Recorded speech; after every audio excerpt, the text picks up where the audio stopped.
कि आप में से किस किस ने सिर्फ सी लॉ ही देना है।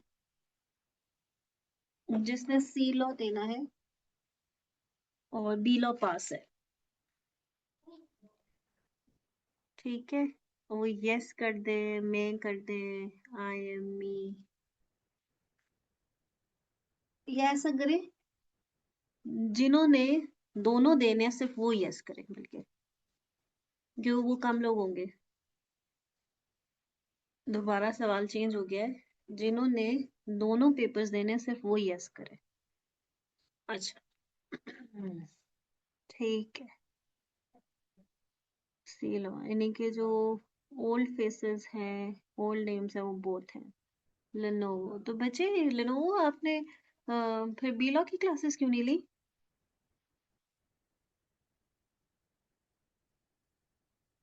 नहीं नहीं, आपने सिर्फ सी लॉ ही लेना है, आपने बी लॉ लेना ही नहीं है। मना कर लिया है। मना कर लिया, किसने मना मना किया आपको?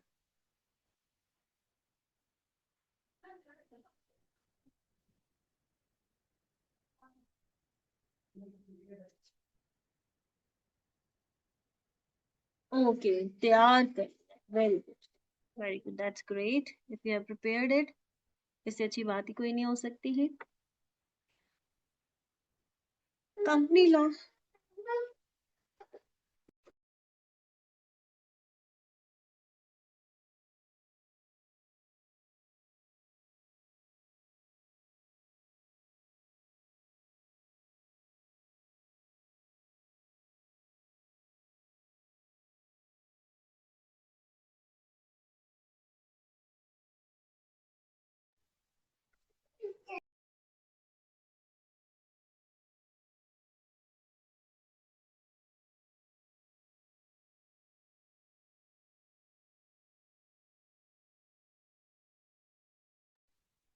अच्छा जी, सी लॉ को शुरू करते हैं। और बहुत माइनर सी चेंजेस है सी लॉ में, ठीक है। अ, वो चेंजेस क्या क्या है, अगर क्योंकि आप में से किसने पहले सी लॉ किया हुआ है? जो ऑलरेडी अटेम्प्ट दे चुके हैं वो मेंशन कर दें अटेम्प्टेड, मैसेज करने की भी हमने ऑलरेडी अटेम्प्ट किया हुआ है, ठीक है। सी लॉ का पेपर पहले भी बहुत आसान होता था, ठीक है। जब ये अकेला स्टैंड अलोन पेपर था तभी इट वाजंट डिफिकल्ट, ठीक है। छोटा सा सिलेबस था और इतनी कॉम्प्लिकेशंस नहीं थी। हाँ, सवाल बड़ा मजे का वो पूछता है। और अगर पासिंग रेट को देखा जाए तो एज कम्पेयर टू बाकी पेपर्स, इस पेपर में इजीली पास हो भी जाते थे, कोई इतना कोई खास इशू प्रॉब्लम नहीं होता था। हाँ, बी लॉ में इशू होता था, लेकिन सी लॉ वाज इजी पेपर। तो अगर हम चेंजेस की बात करें कि हमारे पास क्या चेंजेस आई हैं, तो आप देख सकते हैं कि सबसे पहला चेंज आपको क्लियर नजर आ रहा होगा कि जी वाइंडिंग अप का चैप्टर यहाँ पे मौजूद नहीं है, ठीक है। तो वो जो चैप्टर, लास्ट चैप्टर आपका वाइंडिंग अप का था, वो यहाँ पे नहीं। इसके अलावा आपके पास चैप्टर जो 5 है वो share capital and commitment of business का है। और ये पहले भी छोटा सा था। आपको जो चैप्टर नजर नहीं आ रहा वो है प्रोस्पेक्टस का, लेकिन वो ऐसा है कि वो उन्होंने चैप्टर गायब नहीं हुआ, जो छोटा मोटा कुछ प्रोस्पेक्टस का था वो थोड़ा यहाँ पे उन्होंने डाल दिया, अ लिटिल बिट ऑफ इट, ठीक है। तो आप एक तरह से कहते हैं कि वो 12 चैप्टर्स होते थे, 2 चैप्टर इसलिए गायब हैं कि वाइंडिंग अप का चैप्टर नहीं है और प्रोस्पेक्टस वाला चैप्टर नहीं। तो वाइंडिंग अप तो सिरे से है ही नहीं, बिल्कुल ही खत्म कर दिया उन्होंने। और जो प्रोस्पेक्टस है उसकी कुछ थोड़ा बहुत डाटा इंफॉर्मेशन उन्होंने चैप्टर 5 में डाल दी। इसके अलावा बाकी सब वही है, ठीक है। आपके चैप्टर्स की लेंथ भी वही है, टॉपिक वो डायरेक्टर का जो चैप्टर अगर आप सोचते हैं वो छोटा हो गया, अगर नहीं, वो उतना ही का उतना ही है। मीटिंग्स का चैप्टर उतना का उतना ही है, ठीक है। डिविडेंड जितना था छोटू सा वो उतना ही है। इन्वेस्टमेंट डिस्क्लोजर ऑफ इंटरेस्ट उतना ही है। अकाउंट्स एंड एनुअल रिटर्न उतना ही है, इसमें कोई कमी बेशी नहीं हुई। जो कमी बेशी हुई थी वो मैंने आपको बता दी है, ठीक है। इसके अलावा बाकी सिलेबस आपका वही है, ठीक है। तो मेरे पास सिर्फ 4 लोग हैं जिन्होंने पहले कंपनी लॉ पढ़ा हुआ है। इसका मतलब है सब पहली दफा पढ़ने वाले हैं फिर तो कंपनी लॉ, अब अगर आपके सिलेबस की बात की जाए तो ये 50 नंबर का जो पेपर है उसकी डिस्ट्रीब्यूशन को समझना बहुत जरूरी है। देखिए, एक चीज मैं आप लोगों को बता दूं कि जो पेपर पास है वो इससे नहीं होता है कि आप जो है ना सारा कुछ रट लें, बल्कि पेपर पास होता है स्मार्ट स्टडी से, कि कौन सी चीज कितनी इम्पोर्टेंस की है, कितनी वैल्यू की है, उसको आपने अपना उतना ही टाइम देना है, उस पे आपने अपनी उतनी ही एनर्जी लगानी है। अगर एक टॉपिक जो है सिर्फ 2 नंबरों का हो और आप उस पे 2 हफ्ते लगा दें, तो ये आप अपने साथ ज्यादती कर रहे हैं। ठीक है? ना सिर्फ अपने साथ ज्यादती कर रहे हैं, अपना टाइम वेस्ट कर रहे हैं, सब कुछ, सारी एनर्जी जो है ना वेस्टेज की तरफ जा रही है। सिलेबस को खोलते हैं। ठीक है?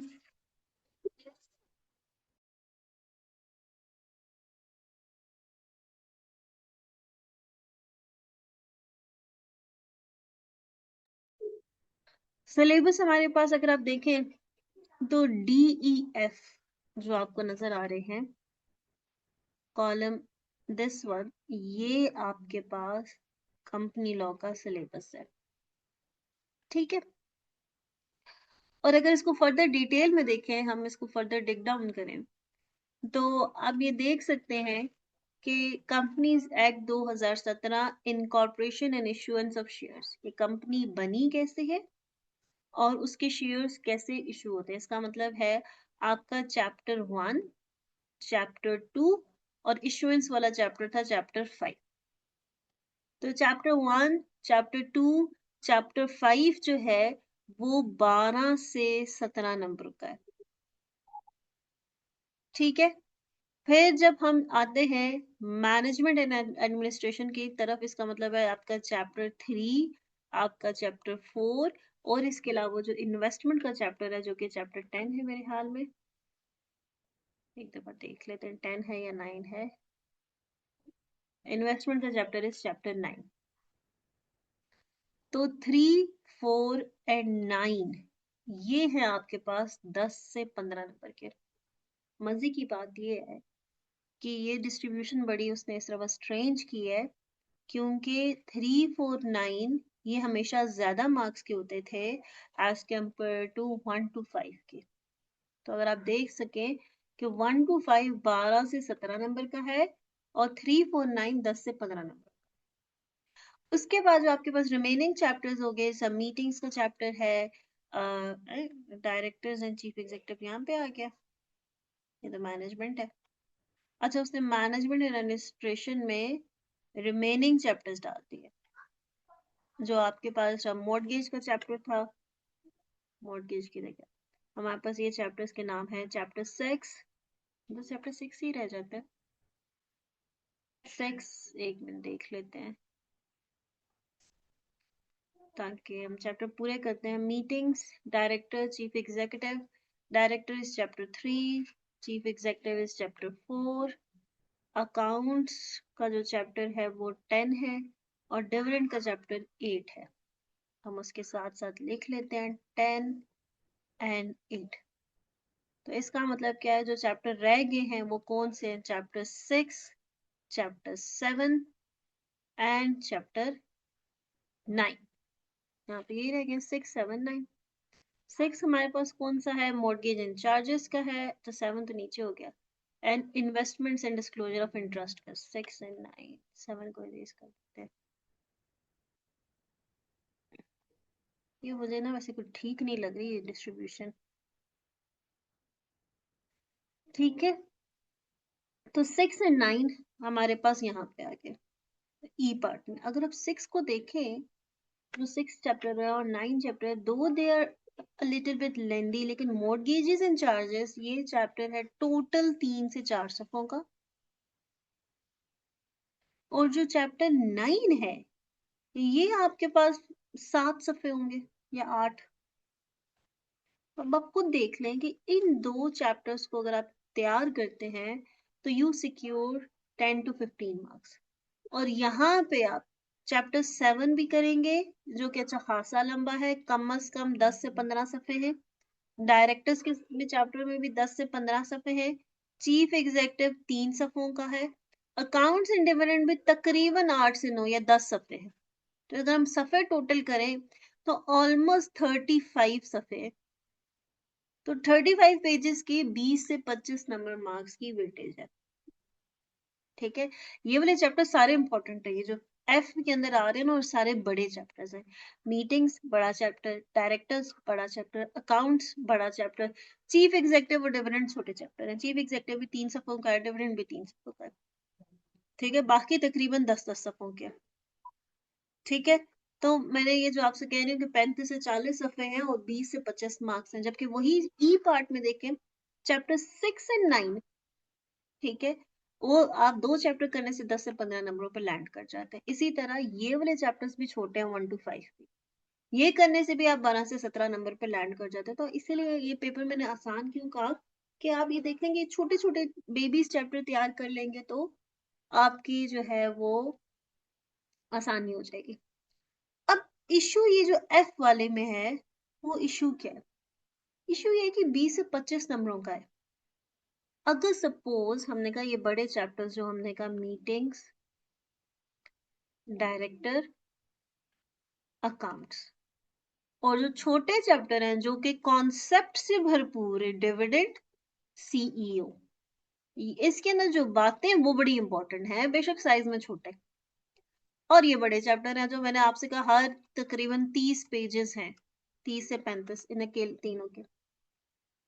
प्रॉब्लम अब ये नहीं है कि यार यहाँ से 20 से 25 नंबर का आएगा तो हो जाएगा। प्रॉब्लम यहाँ पे ये हो सकता है वो मीटिंग से खाली आपसे 8 से 10 नंबर का सवाल पूछ ले, डायरेक्टर से आपसे 10 से 15 नंबर का सवाल पूछ ले, जो 20 से 25 वाला पोर्शन में से, तो आप यहाँ पे कुछ छोड़ नहीं सकते, टॉपिक नहीं छोड़ सकते। क्यों? क्योंकि यहाँ पे अनप्रिडिक्टेबिलिटी आ जाती है, यहाँ पे रिस्क आ जाता है कि अगर वो अकाउंट्स में से 8 नंबर का सवाल पूछ ले और आपने अकाउंट्स छोड़ दिया था कि यार बाकी से भी तो पूछना है उसने, क्योंकि आप अब जब देखेंगे अपना मॉडल पेपर भी देखेंगे और अपने पास पेपर्स देखेंगे तो आपको नजर आएगा डायरेक्टर में से जब कंपनी लॉ अकेला होता था तो भाई उसने 15 से 20 नंबर के सवाल पूछे हुए, मीटिंग्स में से भी इसी तरह 15 से 20 नंबर का सवाल, अकाउंट्स में भी इसी तकरीबन 8 से 10 नंबर का सवाल, डिविडेंड वाले में भी 5 से 8 नंबर का सवाल। ठीक है, और चीफ एग्जीक्यूटिव में भी इसी तरह 4 से 5 नंबर का सवाल उसने पूछा। अगर हम मॉडल पेपर की तरफ आए तो मॉडल पेपर में क्या है, दोनों पोर्शंस अलग अलग हैं। ठीक है, ये तो आपको पता है, ये बी लॉ अलग है, सी लॉ अलग है, दोनों के एमसीक्यूज भी अलग है। तो यहाँ पे देखेंगे आपके पास तकरीबन ये रहा, अगर आप एमसीक्यूज देखें तो यहाँ पे 8 एमसीक्यू है, लेकिन मजे की बात 8 एमसीक्यू का मतलब हरगिज नहीं कि 8 नंबर है। क्यों? कोई कोई एमसीक्यू ये देखें 2 मार्क्स का भी है, ये एमसीक्यू देखें 1.5 मार्क्स का भी है। तो एमसीक्यू आपके पास 1.5 से लेकर 2 मार्क्स तक के एमसीक्यूज होंगे। आपने मार्क्स पे फोकस करना है, आपने नंबर्स पे फोकस नहीं करना कि भी 8 एमसीक्यू पूछ रहा है, 9 पूछ रहा है, 10 पूछ रहा है, 11 पूछ रहा है, 12 पूछ रहा है। Marks is important. ठीक है, तो अगर हम क्वेश्चंस की तरफ आते हैं कि भाई वो सवाल कहाँ कहाँ से कितने मार्क्स का पूछ रहा, हम देखते हैं कि क्या वो जो उसने बताई थी चीजें उसके मुताबिक है। तो हमने कहा जी क्वेश्चन नंबर 7 आपका अकाउंट्स यानी कि चैप्टर 10 से सवाल है। ठीक है, अकाउंट्स के चैप्टर से सवाल है और हमें हम पोर्शन वाइज देखेंगे कि ये जो पोर्शन सा एफ पोर्शन था 20 से 25 नंबर का था और अकाउंट्स भी उसी पोर्शन में आता था, तो क्या वो जो बी पोर्शन है डी ई एफ वो क्या अपने जो भी उसने मार्क्स गाइडलाइन बताई उसके मुताबिक है या नहीं, तो हमें आइडिया हो जाए। क्वेश्चन नंबर 8 का ए पार्ट आपके चैप्टर 2 से है, चैप्टर 2 हो गया। ठीक है, ये दोनों चैप्टर 2 से, इसका मतलब है चैप्टर 2 से उसने यहाँ पे आपको नजर आ रहा है 11 नंबर का सवाल पूछ लिया फ्रॉम चैप्टर 2। ठीक है, आगे चलते हैं चैप्टर 9 की, क्वेश्चन 9 की तरफ चलते हैं। अब क्वेश्चन 9 के अंदर क्या है कि उसने डायरेक्टर का question with respect to the meetings पूछ लिया। ठीक है, बोर्ड मीटिंग का उसने आपसे सवाल कर लिया। ठीक है, तो मीटिंग का सवाल है, इसका मतलब है ये एफ वाले पोर्शन में आता था, और कितने मार्क्स का है आपके सामने नजर आ रहा है कि ये 9 मार्क्स का है। ठीक है, एफ पोर्शन 9 मार्क्स। ये हमारे पास डी पोर्शन था।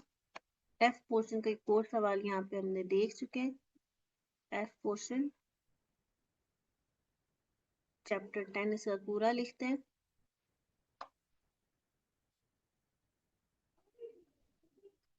Chapter 10 F portion, question number 9 हमने कहा एफ पोर्शन से हो गया 9 मार्क्स का। क्वेश्चन नंबर 10 की तरफ चलते हैं।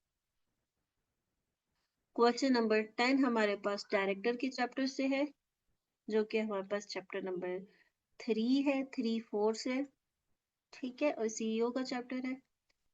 और क्वेश्चन नंबर 10 का बी पार्ट मॉर्गेज से है। मॉर्गेज का चैप्टर नंबर देख लेंगे, जो कि है चैप्टर नंबर 6। और हमने कहा ये ई वाले सिलेबस में समझ आ रही है ना मैं क्या कर रही हूँ। सिलेबस ये डी ई एफ क्या है, ये वाला पोर्शन, ये पोर्शन डी है, ये पोर्शन ई है, ये पोर्शन एफ है। ठीक है, इसको मैंने डी ई एफ बोला है। तो इसका मतलब क्या हुआ, क्वेश्चन नंबर 10 का जो बी पार्ट है वो चैप्टर 6 और ई पोर्शन से है और 3 मार्क्स का। Last question, question number 10 sorry question number 11, ये हमारे पास कहाँ से, मुझे एक मिनट देखने दे इसको।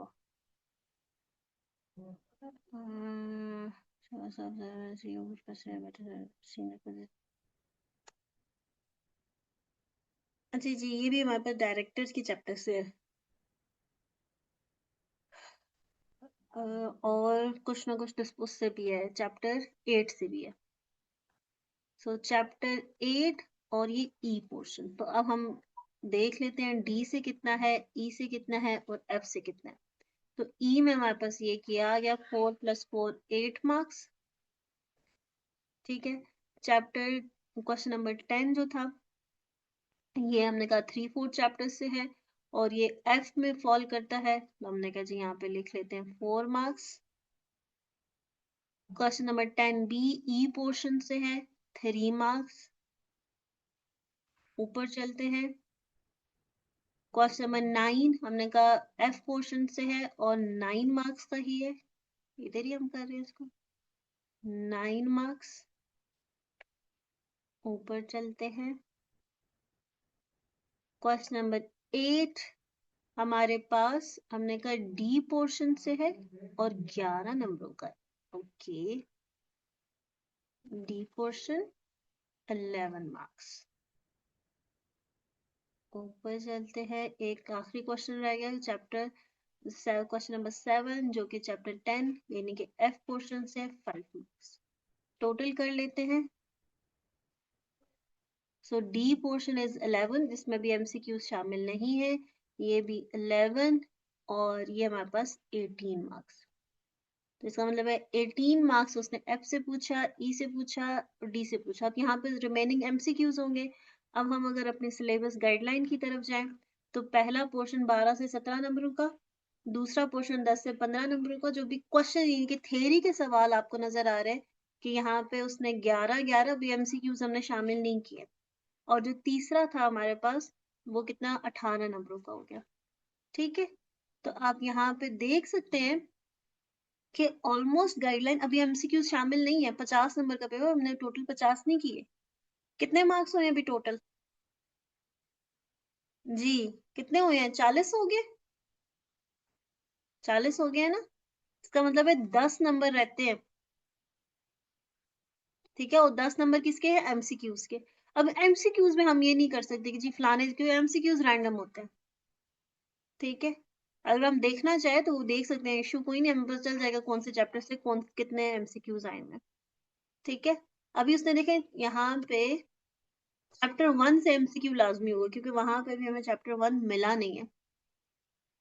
ये आपके मीटिंग के चैप्टर का एमसीक्यू है। मीटिंग, अभी चैप्टर नंबर चेंज हो गया इसलिए थोड़ा सा मुझे कंफ्यूजन हो रही है।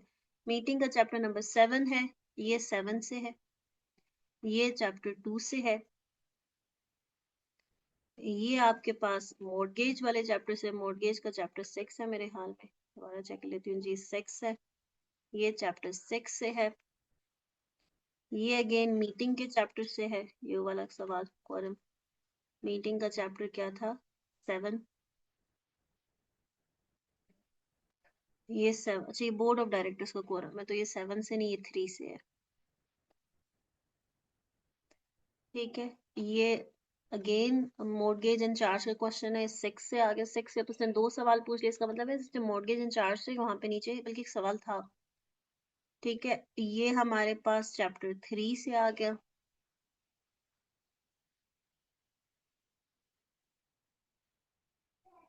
नॉन कैश ट्रांजेक्शन, ये भी चैप्टर 3 से है।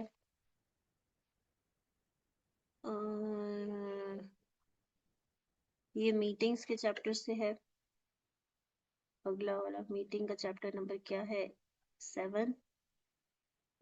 ये 7 से है। और ये भी हमारे पास 7 से है। सो अगर आप ये देख लेंगे 7 से 2 है, 3 से भी 2 है, 6 से 1 है, और 3 से एक और तीसरा आ गया, 6 से दूसरा आ गया, सेकंड से आ गया, 7 से आ गया। 7 से उसने अच्छे खासे पूछे, यानी कि 7 में मेरे हाल में 3 7 से हैं, 3 7 से हैं, और 3 3 से हैं, 2 6 से हैं, और 2 से, और ठीक है। सब मतलब चैप्टर 1 से एमसीक्यू नहीं आया, चैप्टर 5 से नहीं आया, चैप्टर 8 से नहीं आया, चैप्टर 9 से नहीं आया। तो ये उसकी मर्जी है, इस पे बहुत नहीं चलेगा। उसकी मर्जी है, वो कैसे कितने पूछते हैं। ठीक है, तो ऐसे ये चलेगा आपका सिलेबस। ठीक है, अब आपको खुद पता होना चाहिए कि भाई कौन से चैप्टर में कितनी मेहनत लगनी है। इंडिविजुअल अगर आप सिलेबस पे जाएं तो नीचे उसने हर चैप्टर की भी डिटेल बताई हुई है, ये देखिए यहाँ से। ठीक है, डी पोर्शन आपका, उसमें वो बता रहा है कि जी हर चैप्टर के अंदर क्या क्या चीजें हैं। ठीक है, ई में क्या क्या चीजें हैं, एफ में क्या क्या चीजें आपने किस तरह तैयार करनी है। बड़ी बेसिक चीज है। ये जो T1 लिखा हुआ है, T1 का मतलब होता है कि ये जो सवाल है ये डेफिनेशन का आएगा, बड़ा बेसिक सवाल आएगा जहाँ पे T1 लिखा हुआ है। ठीक है, ये टेस्टिंग लेवल 1 का सवाल आएगा, 3 से 4 नंबर का सवाल होता है। लेकिन T2 जो लिखा हुआ है ये सारी केस स्टडीज है, सारे एनालिसिस होंगे, एवेल्युएट के क्वेश्चन होंगे, और ये सवाल हमेशा 5 से 6 नंबर या 8 नंबर तक का सवाल होता है। ठीक है, आपके पास सेक्शंस की डिटेल भी गिवन है कि जी आपने कंपनीज एक्ट के डी पोर्शन में कौन कौन से सेक्शन करने हैं, ये सारे आपकी किताब में एज इट इज गिवन है। आपको बेशक बेयर एक्ट लेने की जरूरत नहीं है। ठीक है, तो ये देख लें हमारे पास जो बाइफर्केशन थी उसके मुताबिक उसने उसी गाइडलाइन को पूरा पूरा करते हुए, आप इंडिविजुअल सवालों के देखें मार्क्स भी देखें, 8 3 4 9 5, ये पूरे ये सवाल के 2 3 पार्ट थे जो हमने नो किया था। ठीक है, इस 8 वाले के भी 2 3 पार्ट थे, इस 11 वाले के भी पार्ट थे, ये 3 और 4 इसी अकेले अकेले स्टैंड अलोन। जी किसी का कोई सवाल है तो पूछिए।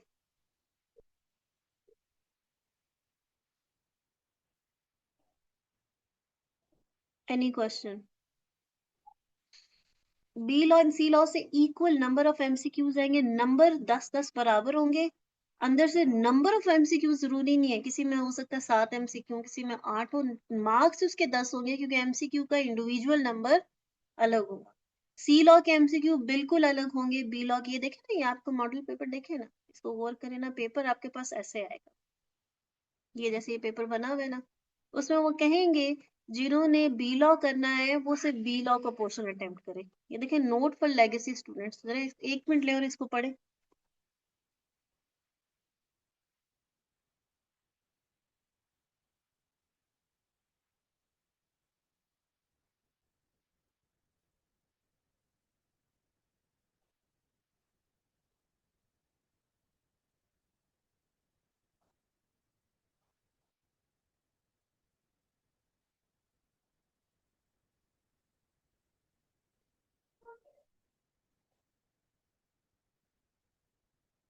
पढ़ने के बाद सब डाउन का मैसेज कीजिए।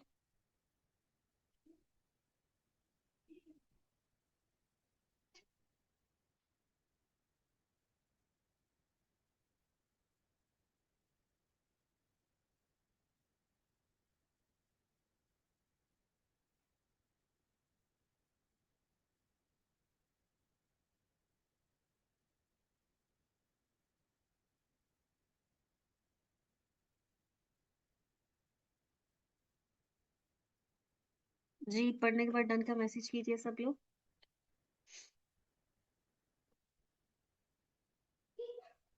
ठीक है, समझ आ गई ना बात की। लिखा हुआ उसने कि जिन्होंने दोनों देने हैं वो तो दोनों पोर्शन करेंगे। जिन्होंने बिजनेस लॉ पास है वो सिर्फ कंपनी वाला लॉ वाला पोर्शन इनके बी पोर्शन करेंगे, और जिनका कंपनी लॉ पास है वो ए पोर्शन करेंगे। ठीक है, और पोर्शन ये आप देख लें, ये देखेंगे पहले सेक्शन ए पोर्शन। ठीक है, और उसमें ये देखिए क्वेश्चन नंबर 1 एमसीक्यूज हैं सारे। ठीक है, यहाँ में भी 8 एमसीक्यू है और 10 मार्क्स के, तो 10 मार्क्स के एमसीक्यूज है। फिर क्वेश्चन नंबर 2 आ गया, 3 आ गया, 4 आ गया, ये सारे बी लॉ के क्वेश्चन हैं। क्वेश्चन नंबर 5, क्वेश्चन नंबर 5 तक बी लॉ। फिर section B question number 6 start हो रहा है एमसीक्यूज का।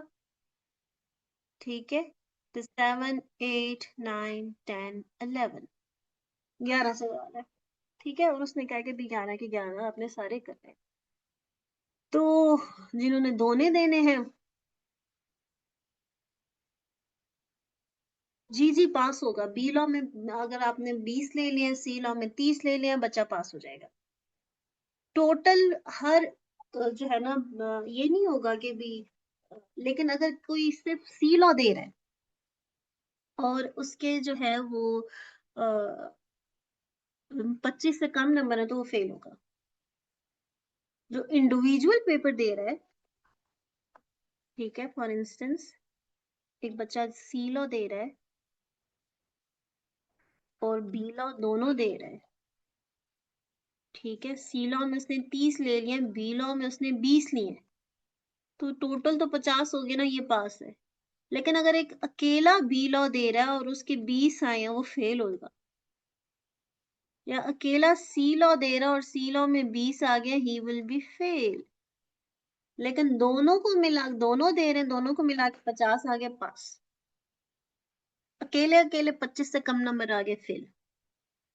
ठीक है, तो जो दोनों दे रहा है उसके मार्क्स एड अप होंगे, जो इंडिविजुअल दे रहा तो जो इंडिविजुअल जो सूरत हाल है वही चलेगी।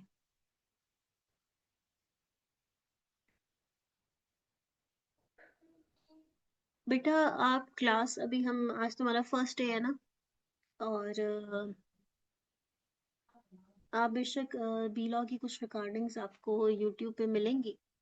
आप वहाँ से थोड़ा आइडिया ले सकते हो कि हमारी क्लासेस किस तरह चलती हैं। यानी कि मैं आपको खुद भी बता देती हूँ कि व्हाट्स हमारा तरीका कार क्या होगा और हमारा फोकस किस पे होगा। अभी आवाज़ क्लियर आ रही है ज़ियोमी?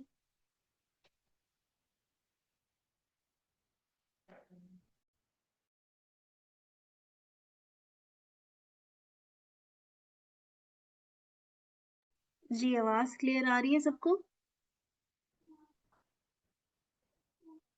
सो द क्लास का तरीका कार क्या होगा, हमारा क्लास का मोमेंटो कैसे चलेगा कि हम अपना नॉर्मल पेस में जो भी चैप्टर है वो हम करते हैं। ठीक है, तरीका कार क्या होता है क्लास में, मैं हमेशा एक्सप्लेन करती हूँ पहले उस चीज़ को उर्दू या इंग्लिश के अंदर। ठीक है, और फिर हम रीड करते हैं किताब से। ठीक है, मैं आपको एक चीज़ एक्सप्लेन करूंगी, उसका बताऊंगी कि इसका मतलब क्या है, इसको कैसे किया जाता है। अगर उसमें मुझे मुश्किल अल्फाज हो, बहुत ही मुश्किल हो, तो मैं वन बाय लाइन उसको रीड करवाती हूँ। नहीं तो आप लोगों से कहती हूँ आप इसको रीड करें और डन का मैसेज करें। इशू आता है तो सवाल पूछें। This is how the class work, जो हमारा स्टडी का टाइम। ठीक है, कॉन्सेप्ट पहले मैं एक्सप्लेन कर देती हूँ, उसको याद करने का तरीका भी बता देती हूँ कि उसको हमने कैसे कन्वर्ट करके याद करना है। ठीक है, कोई भी टॉपिक हो उसको याद करने का तरीका भी साथ साथ हम क्लास में डिस्कस करते हैं। उसके बाद हम क्या करते हैं, व्हेन द चैप्टर फिनिशेस, तो हम सारे के सारे पास पेपर्स करते हैं 100%। हम प्रॉपर पेपर से ही, जो हमारे पास पेपर्स हैं उसी से ही देख के हम क्वेश्चंस को अटेम्प्ट करते हैं, अटेम्प्ट वाइज। ठीक है, फॉर इंस्टेंस अभी जो हमारे पास 2025 की 2 अटेम्प्ट है, स्प्रिंग एंड ऑटम, फिर 24 की, फिर 23 की, फिर 22 की, फिर 21 की। तो वट एवर अवेलेबल डाटा जो हमारे पास होता है, जितने पुराने हमारे पास सवाल हैं, बेशक वो 18-17 क्यों, वो सारे अटेम्प्ट करते हैं। और उस जब हम अटेम्प्ट कर रहे होते हैं तो उसी टाइम पे हम उसके साथ साथ अपनी एक वोकेबलरी कह सकते हैं, उसको डिक्शनरी कह सकते हैं, कि वो हम बनाते हैं कि हमने ये चीज़ें कैसे करनी है। For instance this is company law, आपको नजर आ रहा होगा कि ये आपके पास टाइप ऑफ क्वेश्चंस की वर्कबुक है, और क्वेश्चंस को अटेम्प्ट करते हुए हम देख रहे हैं। For instance this is analyse का क्वेश्चन, उसमें क्या करना है, कमेंट के क्वेश्चन में क्या करना है, सजेस्ट के क्वेश्चन को कैसे सॉल्व करना है, एडवाइस के क्वेश्चन को कैसे करना है, डिस्क्राइब, डिस्कस, ये चला गया, ठीक है। किधर गया, डिस्कस एंड आउटलाइन। सो जो हमारे पास हर तरह का जो सवाल है उसको हम कैसे करेंगे, वो हम यहाँ पे फिर उसको बड़ी डिटेल में देखते हैं। फॉर इंस्टेंस अगर हम बिजनेस लॉ को खोलते हैं तो यहाँ पे भी हमने जैसे जैसे हमारा चैप्टर स्टार्ट होते हैं हम पास पेपर्स की प्रैक्टिस करते हैं, तो साथ साथ हम अपनी इस डिक्शनरी को भी अपडेट करते रहे। फॉर इंस्टेंस जैसे बी लॉ के क्वेश्चंस जो हम कर रहे थे और मुख्तलिफ किस्म के सवाल आए, फॉर इंस्टेंस ब्रीफली डिस्क्राइब का सवाल आया है, तो उसको हमने क्या करना होगा, उसको तरीका कैसे करना होगा, एक्सप्लेन के सवाल को कैसे लिखना है, एवेलुएट के सवाल को कैसे लिखना है, नरेट के सवाल को कैसे लिखना है, एडवाइस के सवाल को, डिस्क्राइब वेदर के साथ है, एनालिसिस का है, डिस्कस वेदर के साथ है, ठीक है। तो ये चीज फिर जब हम पास पेपर्स करते हैं तो हम उसके साथ फिर अपने आप को इसके लिए प्रिपेयर करते हैं, ठीक है। नायाब, आपका क्वेश्चन था ये, ठीक है। अगर आपको कोई इशू आती है आप लोग ये कर सकते हैं, कोई यूट्यूब पे काफी वीडियोस पड़ी हुई है मेरी, रिवीजन सेशन की वीडियोस पड़ी हुई हैं, आप वो रिवीजन सेशन कोई भी उठाएं, उसमें से आप देख सकते हैं कि हम वो अपनी क्लास का जो स्टार्ट और एंड तक हम क्या करते हैं, ठीक है। कुछ मेरी तरफ से आप लोगों को सजेशंस हैं, एडवाइस है, ठीक है, जो कि अगर आप इनकॉर्पोरेट करेंगे तो the success is 100% for sure. Number one चीज, कंपनी लॉ जो डेली पढ़ाया जा रहा है आपने डेली पढ़ना है, लेकिन पढ़ना कितनी देर है ये एक इम्पोर्टेंट क्वेश्चन है। हर सफे पे 1 page require only 10 minute of reading. अगर आप 10 मिनट से 1 भी मिनट ऊपर लगा रहे हैं तो you're wasting your time and आपको कुछ आता कुछ नहीं, ठीक है। ये कुछ बातें हैं जो मैं आपको आज की क्लास में बता रही हूँ, साथ साथ भी बताती रहूंगी, लेकिन आपने माइंड में रखनी है। आप जब भी किताब खोल रहे हैं, ठीक है, फॉर इंस्टेंस ये सफा मैं खोल रही हूँ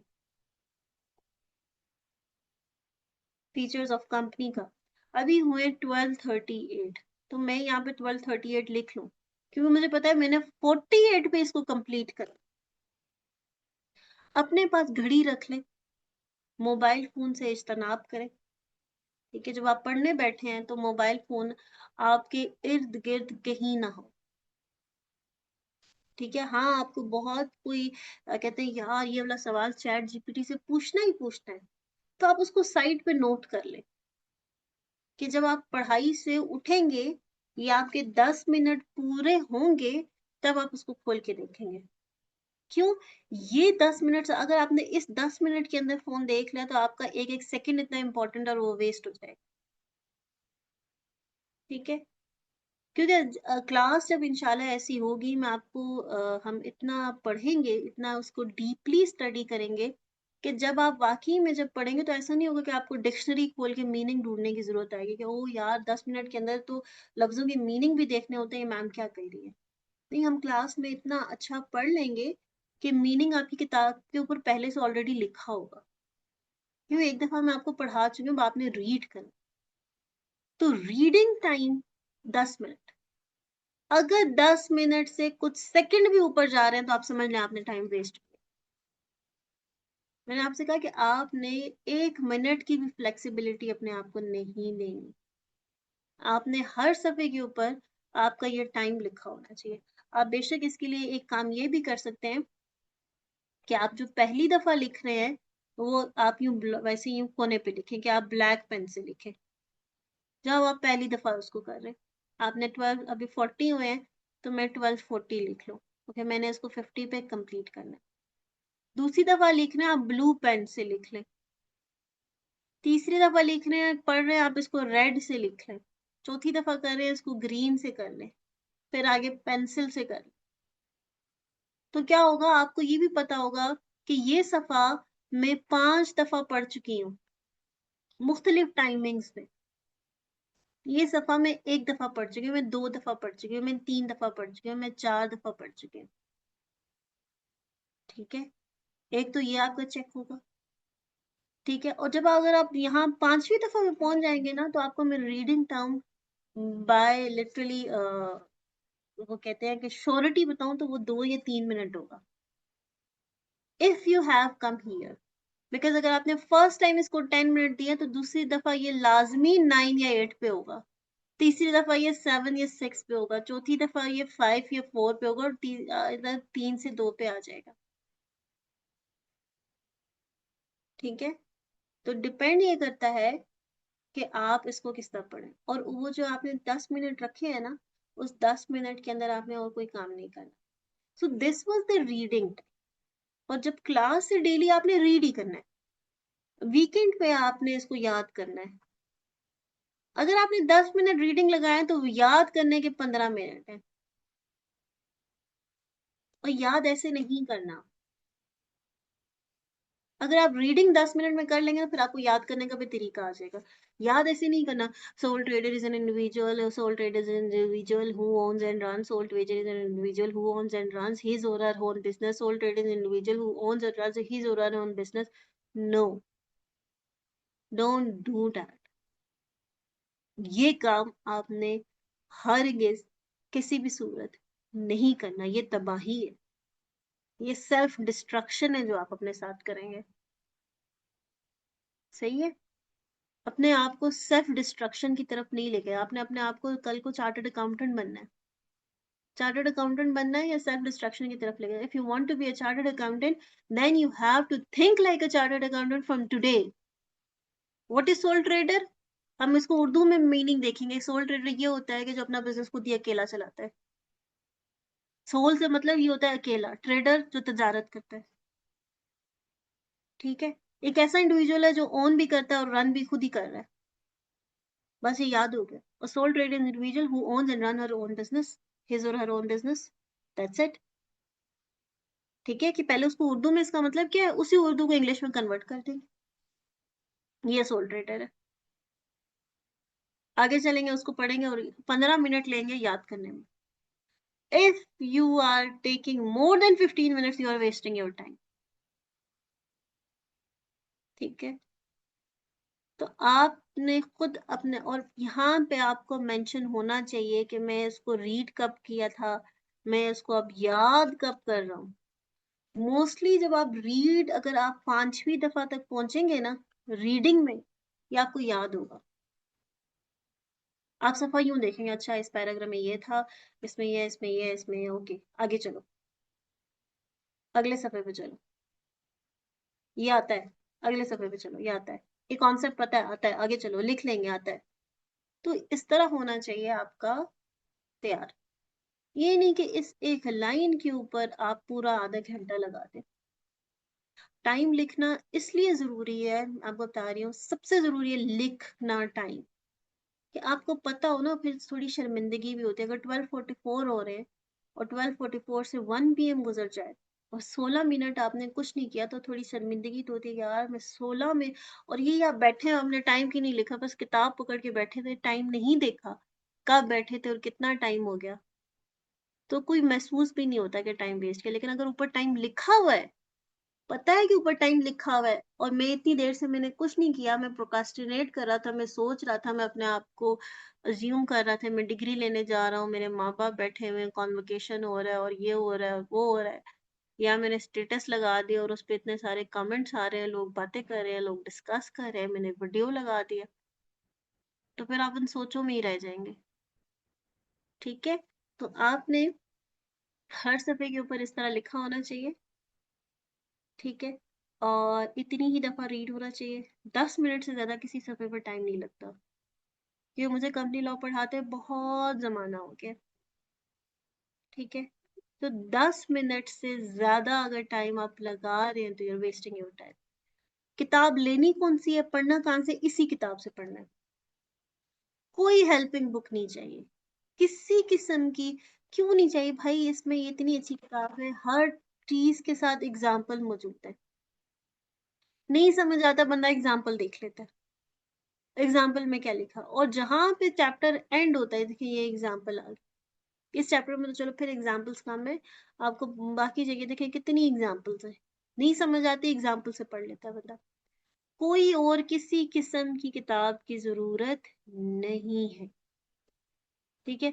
जहां पे ये प्रैक्टिस क्वेश्चन लिखा हुआ नजर आए, ये पास पेपर्स के क्वेश्चन है, तो इसी किताब से आप ना सिर्फ अपनी तैयारी कर सकते हैं, बल्कि पास पेपर्स भी आपको यहाँ पे आधे सवाए 2 अटेम्प्ट के, 2 कह रही हूँ 2 सालों के, बाकी तकरीबन ये 1.5 साल के, पिछले डेट इनकी पिछली 3 अटेम्प्ट की क्वेश्चन हो सकता है यहाँ पे ना हो, लेकिन उससे पिछले सारे आपको मिलेंगे। 3 अटेम्प्ट से मुराद के सभी अगर दिसंबर 2025 है, तो 2025 की दोनों अटेम्प्ट और ऑटम अटेम्प्ट ऑफ 2024, स्प्रिंग तक के यहाँ पे सवाल मौजूद होंगे, स्प्रिंग 2024 के, ठीक है। तो इसके अलावा अगर आप कहते हैं मैम फलाने की टीचर की किताब, फलाने की, नो, पढ़ना है तो इसी किताब से पढ़ना है। और इस किताब से पढ़ने पे एम्फसाइज क्यों मैं कर रही हूँ, क्योंकि ये जो आपके एमसीक्यू आते हैं, जिनको आप कह रहे हैं कि आओ यार 10 नंबर का एमसीक्यू तो हो जाएगा, ये एमसीक्यूज, इसमें 2 इश्यूज होते हैं। एक, ऑप्शंस बहुत क्लोज होते हैं, दो तो बहुत ही क्लोज होते हैं, ठीक है। इशू क्या है कि ये जो एमसीक्यूज होते हैं, ये सिर्फ एक वर्ड के अराउंड होते हैं। सपोज उस स्टेटमेंट में विद लिखा हुआ है, तो इस विद को चेंज करके पूरा एमसीक्यू हो गया, या उस स्टेटमेंट में शेल लिखा हुआ है, या उस स्टेटमेंट सिर्फ लिखा हुआ है कंपनी मस्ट, तो इस कंपनी खाली का है, बाकी किसी का नहीं है, तो ये उस कंपनी के अराउंड पूरा एमसीक्यू बन जाता है। और इस तरह की सीधी सीधी बातें तो किताब में ही लिखी हुई है। तो जब अगर आप हेल्पिंग बुक इस्तेमाल करते हैं, तो आपसे एमसीक्यू सॉल्व नहीं होगा, ठीक है, समझिए। हेल्पिंग बुक से इशू क्या होगा, सिर्फ एमसी थ्योरी का कोई इतना इशू नहीं होता, लेकिन एमसीक्यूज में प्रॉब्लम होगी, ठीक है। अगर आप हेल्पिंग बुक से तैयार करते हैं, तो आप ये समझ लें कि आप आपके 10 नंबर रिस्क है पे, ठीक है। तो do you want to risk your 10 marks? Do you? No, nobody wants it, ठीक है। नहीं, आपने सवाल व्हाट्सएप पे भी कर सकते हैं, लेकिन क्लास में ज्यादा करें। नहीं, बिजनेस लॉ की होगी ना, बिजनेस लॉ की क्लास आपकी वही 11 से 12, और कंपनी लॉ की क्लास 12 से 1। देखिए, अगर कोई भी क्वेश्चन है वो क्लास में करें। पहली चीज, आपका टाइम बहुत कम है, इसलिए अपने माइक जो है ना, वो ठीक कर लें। अभी कितनों के माइक काम करते हैं क्लास में? मेरे पास जो ऑप्शन आ रही है, वो तकरीबन सबके माइक ठीक है, सवाए ज़हरा, नहीं ज़हरा का वीडियो माइक ठीक है, वीडियो का इशू है, सबके पास माइक का ऑप्शन है। तो ये ठीक होना भी जरूरी है, आप माइक में सवाल करें, टाइम वेस्ट ना करें। स्टडी मटेरियल बेटा बताया ना, आई कैप की बुक, इस बुक के अलावा कोई हेल्पिंग बुक की जरूरत नहीं है। रीजन भी बता दी ये बुक क्यों पढ़नी है, क्यों इसमें एग्जाम्पल, इसमें प्रैक्टिस क्वेश्चन है। हेल्पिंग बुक से क्या नुकसान होगा, सिर्फ एक नुकसान होगा, एमसीक्यू सॉल्व नहीं होगा, ठीक है। हेल्पिंग बुक का नुकसान भी मैंने आपको बता दिया। वो सबसे मेजर नुकसान क्या है, आपके 10 नंबर स्टेक पे लग जाएंगे, ठीक है। कि एमसीक्यू सॉल्व हेल्पिंग बुक से नहीं होता, एमसीक्यू के लिए आपको अपनी किताब पढ़नी पड़ेगी। जी, एनी अदर क्वेश्चन? क्लास के अंदर ना बेशक आप आधा घंटा सवाल करें, मैं आधा घंटा जवाब दूंगी। आप ग्रुप में मैं ऐड हूँ, आप मुझे मैसेज कर दे। अगर सपोज मैंने मैसेज रीड कर दिया, मैंने रिप्लाई नहीं किया, एक तो पहली बात अपने आप वो डिसअपेयरिंग वाले मैसेजेस हटा दे, ठीक है। क्या आपने मुझे सवाल भेजा है और वो आपने 24 आवर डिसअपेयरिंग लगाया हुआ है, वो मैंने नहीं देखा तो वो गायब हो गया, तो बस फिर गायब हो गया, ठीक है। एक तो ये चीज, दूसरा, अगर सपोज मैं मैसेज खोल के रीड कर लिया है, ठीक है, आपको 2 टिक नजर आ गया, ब्लू हो गया है, हो सकता है मैंने रीड ना किया हो, हो सकता है मेरे मतलब मेरे बच्चे ने फोन खोल के वो ओपन कर लिया और मुझे पता ही ना चले, तो आपने क्वेश्चन मार्क भेज देना है कि ma'am this question requires your attention please. ठीक है। और अगर मैंने फिर भी जवाब नहीं दिया, आप फिर भेजें, डिलीट हो जाए, सुबह शाम भेजें। मैंने आपको इस चीज से हरगिज मना नहीं किया, भेजें। मैं नहीं जवाब दे रही, मेरा दिल नहीं कर रहा, मैं इंस्टाग्राम देख रही हूँ, यूट्यूब देख रही हूँ, मैं भी तो आप जैसी हूँ ना। मैं तो यार थोड़े यूट्यूब देखते हैं, रिप्लाई नहीं करते, आप फिर भेजें, आप फिर पोक करें, मैम रिप्लाई प्लीज। ठीक है। तो मैंने आपको किसी चीज से रोका नहीं। सिलेबस कितने टाइम में कंप्लीट हो जाता है? अभी हमने दिसंबर में स्टार्ट किया है, तो इंशाल्लाह हम फरवरी 10th फरवरी तक हमारा सिलेबस कंप्लीट होगा। इससे पहले पहले देयर इज अ चांस कि हम जनवरी में कंप्लीट कर लें, और देयर इज अ चांस कि हम फरवरी 10th फरवरी तक चले जाएं। ठीक है। बीच में अगर कुछ छुट्टियां आ गई, छुट्टियां इस तरह आती हैं because I am located in Quetta, तो यहाँ पे इंटरनेट का बहुत इशू है और सिग्नल्स का इशू है। समटाइम्स इंटरनेट चला जाता है यहाँ पे। ठीक है। इंटरनेट होता ही नहीं, इंटरनेट जो अगर बलूचिस्तान साइड से अगर कोई है तो उसको बिल्कुल आइडिया होगा कि यहाँ पे मतलब इंटरनेट लॉस्ट हो जाता है, होता ही नहीं है। ठीक है। जैसे आप लोगों की कभी कभार इलेक्शन के दिनों में सिग्नल बंद हो जाते हैं ना, तो यहाँ पे this is very normal. Even दिन के किसी भी टाइम पे, बीच में क्लास के टाइम पे वो इंटरनेट चला जाएगा। अभी जो मेरी पिछली क्लास थी उसमें चला गया था, लेकिन समहाउ आई मैनेज इट। ठीक है। तो वो जस्ट अभी घर में तो होता है ना, चलो इंटरनेट चला जाए तो आपके फोन के सिग्नल से हो जाता है। तो यहाँ पे वो 3G 2G भी काम नहीं करता, तो देर इज अ रिस्क कि यहाँ पे मतलब इस तरह क्लास के दौरान अगर कुछ इस तरह की चीज हो जाए, इंटरनेट चला जाए, तो वो छुट्टी हो जाएगी। तो इस वजह से मैंने उसको 10th फरवरी तक का टाइम दिया हुआ है। ठीक है। बीच में दिसंबर में मैंने ट्रैवल करना है, तो 2 दिन शायद वो मैं ऑफ लूंगी, एक दिन जाने का एक दिन आने का। तो एक दिसंबर में एक ऑफ होगा और एक जनवरी में एक ऑफ होगा, तो अदर देन संडेज। तो इस वजह से जो इन चीजों को कीप इन माइंड रख के मैंने उसको 10th फरवरी तक का टाइम लाइन है। आप लोगों ने अगर डेली पढ़ना स्टार्ट किया हुआ ना, तो ये सिलेबस मैं कहती हूँ कि जनवरी में ही खत्म हो जाएगा, इजी पीसी। अगर आप डेली पढ़ेंगे, अगर आपने अपने मोटिवेशन रखनी है कि आपने अगले 6 माह इस सब्जेक्ट को नहीं ड्रैग करना, अपने सर के ऊपर लादना नहीं है, तो फिर इंसानों की तरह पढ़े। लेकिन अगर आप वही है कि यार देख लेते हैं, होता है नहीं होता, आगे चलेंगे, वो जो डीठ वाले काम करने हैं, तो फिर वो एक डिफरेंट सिनेरियो। बता रहा यहाँ पे फिर आज की क्लास को करते हैं एंड। ठीक है। कल से इंशाल्लाह हम अपनी क्लास को स्टार्ट करेंगे रेगुलर अपने चैप्टर से। ठीक है। जो इंट्रोडक्शन टू कंपनी लॉ है, उस चैप्टर से हम इसको स्टार्ट करेंगे और कोशिश करेंगे कि हमारा कोई टाइम वेस्ट ना हो। लेकिन बशर्त ये है कि आप लोगों ने भी साथ साथ रेगुलरली इसको पढ़ना है। ठीक है। टाइम वेस्ट नहीं करना। Any other question? किसी का कोई सवाल है तो पूछ ले।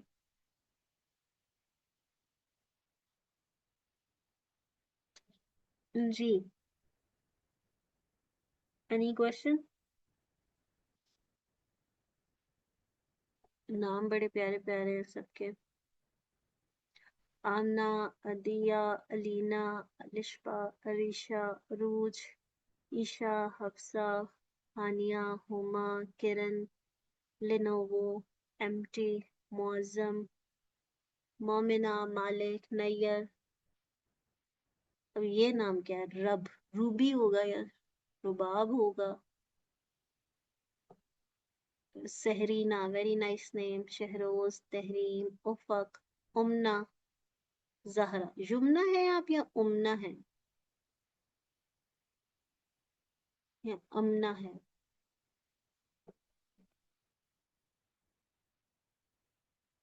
ठीक है।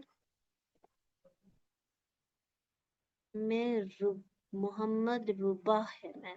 तो आपने अब खुद रब लिखा हुआ है, तो इसमें मेरा तो कोई कसूर नहीं ना। RUB तो रब ही होता है, इवन रुब नहीं होता।